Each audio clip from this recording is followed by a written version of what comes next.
Olá! Línguas originais, a transmissão e história do texto. É o que falaremos hoje. Deixa eu tirar isso aqui. Eu esqueço que eu não posso fazer isso. Faz barulho. Bem-vindo ao meu canal, eu sou Ariane. Aqui falamos sobre fé, vida cristã e agora estamos falando sobre teologia. Estamos estudando. Tudo que eu estudar, estiver aprendendo, trarei aqui para compartilhar com vós, Messias. Aqui, gente, eu preciso me corrigir. Há uns vídeos atrás eu falei que eu achava que se tivesse alguma outra língua que não fosse grego no Novo Testamento, seria o hebraico. Ah, grande erro, grande erro. Juro que quando eu li, eu até fiz uns stories. Quando eu li isso aqui, eu falei assim, oi? Porque tem algumas coisas na minha cabeça que elas meio que se embananam, se misturam assim, e não sei se é porque às vezes a gente não dá tanta importância, e aí quando a gente vai falar sobre aquilo, você faz uma salada na sua cabeça. Então, as línguas originais é mais ou menos isso. Porque eu leio em português. Eu leio em português, então para mim o que importava era o português. Mesmo às vezes vendo lá as palavrinhas, porque no original, em grego, em hebraico, em aramaico, a palavra original é escrita essa e que significa, sabe? Você às vezes, você sabe que você tá vendo a tradução do original, entendeu? Mas não, se esquece, se esquece. Então vamos lá. Quais eram as línguas originais em que a Bíblia foi escrita? Grego, hebraico e aramaico. Eu falei na ordem ao contrário, mas tá tudo bem. Vamos ficar bem. Então vamos lá. Hebraico é uma língua semítica. Aí eu falei, o que é semítico, né? Semítico é povos, culturas e idiomas do Oriente Médio. A história bíblica se passa no Oriente Médio. Então vamos lá. A vocalização ela foi adicionada pelos massoretas. Massoreta vem de Massorá, que é uma tradição escribas ali, estudiosos judeus, que preservavam os textos e etc. etc. Então, dedicados a padronizar e preservar as escrituras hebraicas. Então, a maior parte do Antigo Testamento é escrito em hebraico.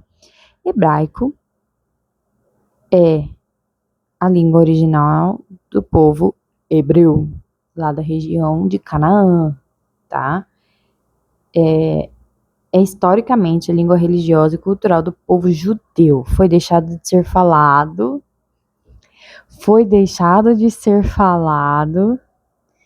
e foi revivido no século XIX.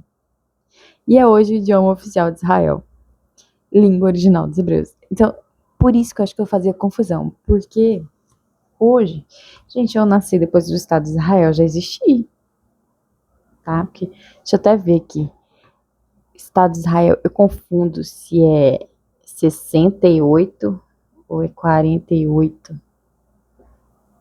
Deixa eu ver aqui. 48, fundado em 48, que veio ali depois da Segunda Guerra, né? Foi como uma reparação em decorrência do Holocausto, né? Gente, tem coisas que eu falo de forma muito superficial e assim, bem, tá? Se parecer que eu tô falando besteira, é porque eu tô, sei lá, resumindo 300 coisas em uma, tá?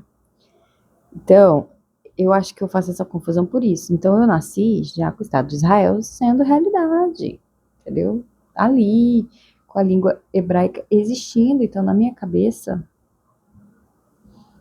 se existia algum idioma para estar no Novo Testamento, seria grego e hebraico. Mas não é.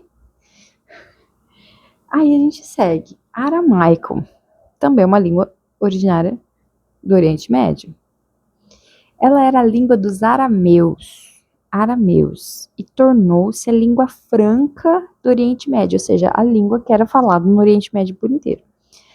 Então, após o exílio babilônico, ela se popularizou e substituiu o hebraico como língua falada pelos judeus. Aqui eu confesso que eu fiquei levemente confusa. Mas quando a gente for estudar, porque assim, tem a teologia histórica, né? E aí a gente pode estudar. Aí eu creio que esses fatos históricos vão ficar mais claros. Quando que eu vou estudar teologia histórica? Só Deus sabe. Aí, mas é sim a minha ideia estudar, tá? Nem que não seja especificamente ela, mas conforme eu leio os textos bíblicos, né? Mas de alguma forma eu quero estudar teologia histórica. Por quê que eu fiquei confusa? Porque a gente falou antes ali do grego. Por que a Septuaginta foi escrita? Porque o povo hebreu estava perdendo o hebraico, a língua hebraica. Então foi se, né? Só que aqui também fala do aramaico, no exílio babilônico, né? Aí eu fiquei meio confusa. Porque a Septuaginta, ela é usada na igreja do Novo Testamento, né? No povo judeu ali no Novo Testamento. Né? Então, assim, eu acho que o aramaico fica um pouco antes do grego, talvez, né? Ou dependendo do povo, não sei bem. Essa parte eu fiquei um pouco confusa, confesso. Se alguém souber explicar melhor nos comentários, seja muito bem-vindo. Fique à vontade. Somente seja educado, tá bom? Aí, a gente vai pro grecoiné. Lembra que eu falei no vídeo passado? Koiné significa grego comum, tá? Então, foi a língua franca do Mediterrâneo e do Oriente Médio. Aqui, ó, acho que o segredo pode ser que o segredo esteja aqui, ó. Que ela é língua franca do Mediterrâneo e do Oriente Próximo.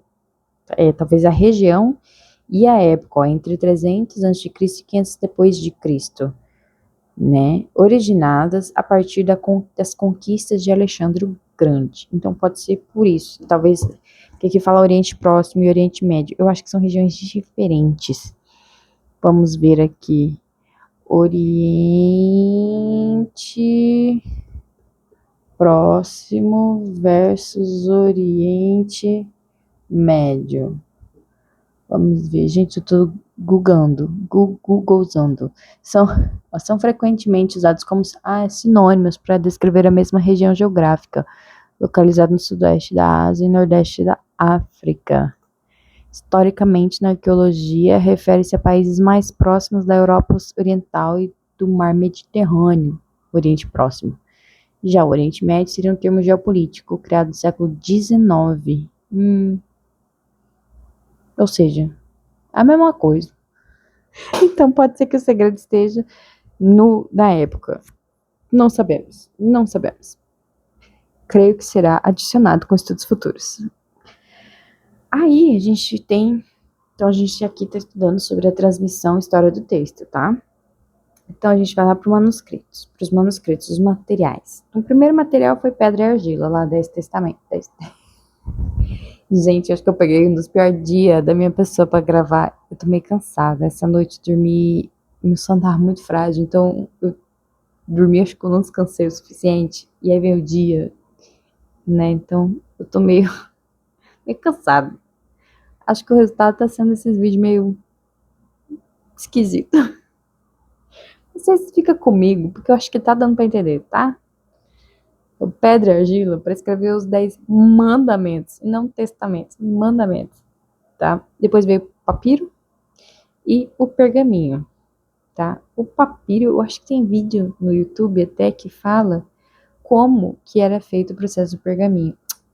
Ô, gente, que isso? Do papiro, processo do papiro, porque ele vem de uma árvore, um negócio assim.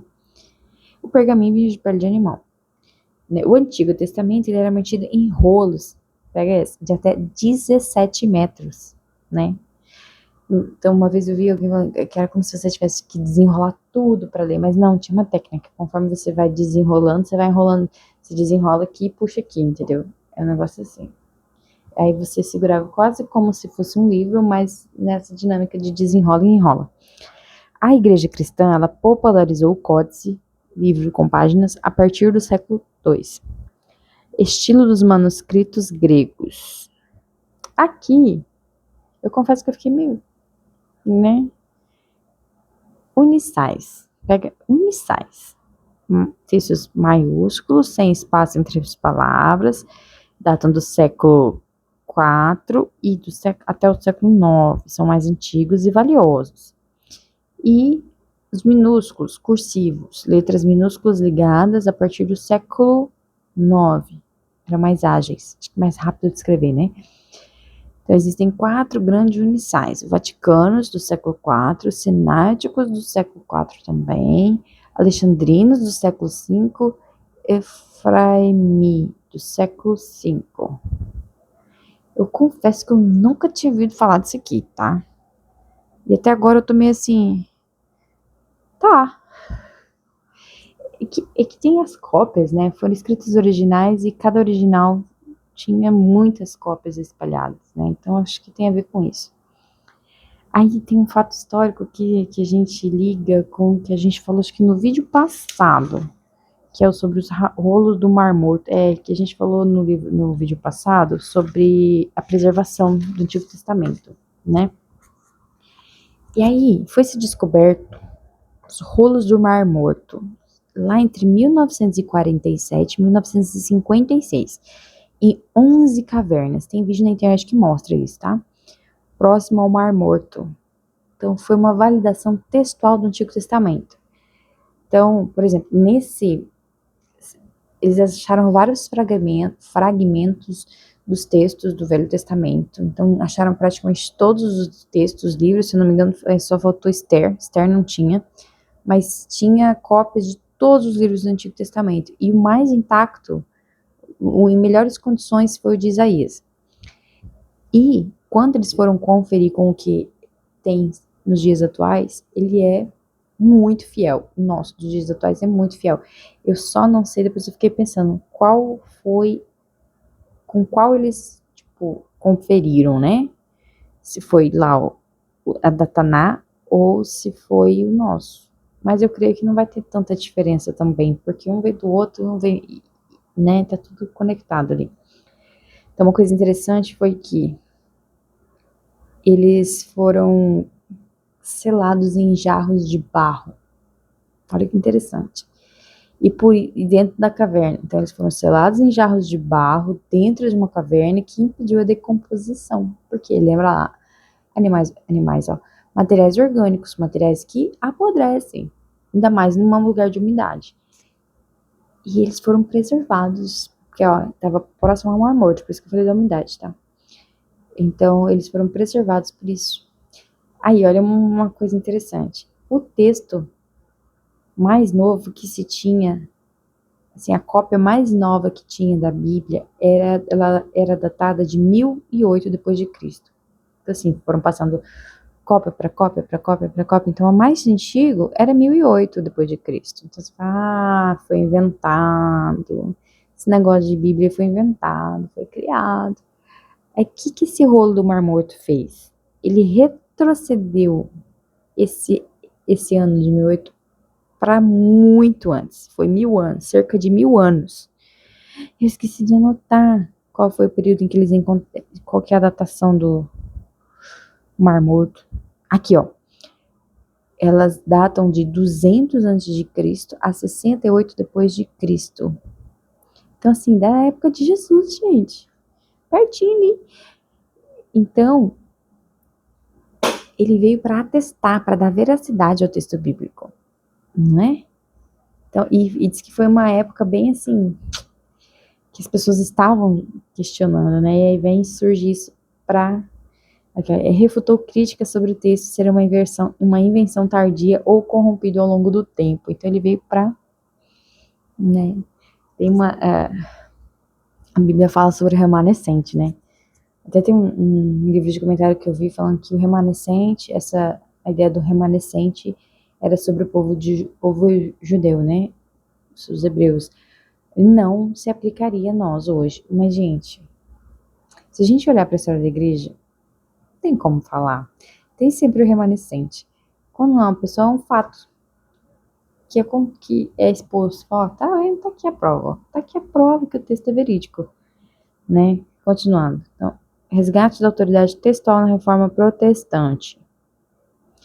A Igreja Católica, ela tem essa coisa de que, por exemplo, a palavra do Papa tem essa autoridade toda, que a igreja ela tá acima da Bíblia, um negócio assim, eu não sei explicar direito. Mas ela deu uma deturpada um pouco nesse sentido, que o protestantismo ele zela nesse ponto, muito firmemente, que é o tal da sola scriptura, só a escritura, né? Então foi Lutero que trouxe isso de volta, né? Então a Bíblia como autoridade suprema acima de papas e concílios. Então não tem papa, não tem concílio, não tem igreja que se sobrepõe à palavra de Deus. Nem evangélica, nem católica, nem igreja nenhuma. A Bíblia é a palavra de Deus, é a autoridade final acerca de todo e qualquer assunto. Então, Lutero traduziu a Bíblia para a língua do povo, para que todos pudessem lê-la, para que houvesse acesso. E ele também voltou os olhos para os originais, né, para fazer aquela correção, para tentar entender melhor o significado daquelas palavras, o contexto e etc, né. Então, Lutero também rejeitou a interpretação alegórica medieval, em favor do sentido literal histórico. A autoridade bíblica foi fundamentada no testemunho do Espírito Santo e na própria inspiração divina, tratando o texto como a palavra de Deus inerrante em sua origem, tá? Então, o protestantismo é que surge, com o protestantismo é que surge de volta essa autoridade, subiu a palavra, a autoridade principal, a autoridade final é a Bíblia, tá? Então, você, protestante, que acha que seu pastor é quem dá a palavra final, vai se corrigir, filho. Vai ler a Bíblia, tá? Então, eu creio assim que hoje a diferença mais gritante entre católico e protestante é sobre isso. A Bíblia, ela está acima de papa e de igreja para nós. E para o católico não é bem assim, né? E isso acaba resultando em outras coisas, entende? Porque se eu não tenho a Bíblia como autoridade final, outras coisas podem ser inseridas sem problema nenhum na minha fé, né? Porque a gente vê aqui que o cânon bíblico já está fechado, não há o que se acrescentar na Bíblia, nem atualizar.